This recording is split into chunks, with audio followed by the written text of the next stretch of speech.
Hallo, ich bin der Markus Hofbauer, bin der Inhaber von der Sprengerei Hofbauer.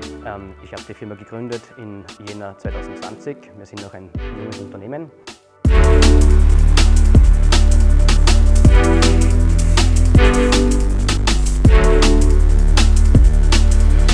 Figo ist ein Systemdach, also alles super zum Verlegen, zum Verarbeiten ist super, macht dann Spaß, geht auch relativ flott, wenn man da schon ein bisschen eingespielt ist. Es ist einfach ein leichtes Deckungsmaterial, sehr vielseitig, es gibt sehr viele verschiedene Farben.